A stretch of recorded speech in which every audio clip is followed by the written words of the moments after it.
கிச்சன்லாம் clean பண்ணி முடிச்சாச்சு. ஈவினிங்க்கு ஏதாவது ஸ்நாக்ஸ் செய்யணும். ஸோ பொரிகடலை தான் இருந்தது. ஸோ அதை வச்சு ஏதாவது ஸ்நாக்ஸ் செய்யலான்னு சொல்லிட்டு 1 கப் பொரிகடலை எடுத்து நல்லா வறுத்து எடுத்துக்கிட்டேன். இதோட 1/2 கப் சர்க்கரை, ஒரு பிஞ்ச் ஏலக்காய் தூள் சேர்த்து நைஸாக அரைச்சி எடுத்துக்கிறணும்.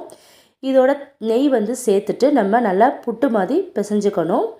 லட்டு பிடிக்கிற மாதிரி இதை கொஞ்சம் கொஞ்சமாக வந்து பிடிச்சு ஒரு டப்பாவில் ஸ்டோர் பண்ணி வச்சிட்டோம்னா 1 வீக் வரை யூஸ் பண்ணிக்கலாம். முடிஞ்ச அளவுக்கு வந்து ஹோம்மேடாகவே குழந்தைங்களுக்கு கொடுங்க. வெளியில் இருக்க ஸ்நாக்ஸ் அதிகமாக வாங்கி கொடுக்க வேணாம். நானுமே இப்போ கொஞ்சம் கொஞ்சமாக என்னோடய பையனுக்கு வந்து வெளியில் இருக்க ஸ்நாக்ஸை வந்து அவாய்ட் பண்ணிகிட்ருக்கேன். ஸ்நாக்ஸ்லாம் சாப்பிட்டுட்டு வீட்டுக்கு பக்கத்தில் பொருட்காட்சி வந்து போட்டிருக்காங்க. ஸோ தௌசிஃப் வந்து 2-3 நாளாக கேட்டுகிட்டே இருக்கான். இன்றைக்கி தான் அவனை வந்து கூப்பிட்டு போனேன். ரொம்ப என்ஜாய் பண்ணால் அவனுக்கு ரொம்ப ஹாப்பியாகிடுச்சு. ஸோ கொஞ்ச நேரம் எல்லா ரைடையும் அவனை வந்து விளையாட விட்டுட்டு பொருட்காட்சியில் 10 ரூபி 20 ருபீஸ் நிறைய திங்ஸ் போட்டிருந்தாங்க. ஸோ அதெல்லாம் பார்க்கலான்னு சொல்லிட்டு இந்த தோசை தடவுற குச்சியும் அப்புறம் கொஞ்சம் ஹேர் பேண்டும் வாங்கிட்டு வீட்டுக்கு வந்துட்டோம். ஓகே ஃப்ரெண்ட்ஸ், நாளைக்கு ஒரு வீடியோவில் பார்க்கலாம். பாய்.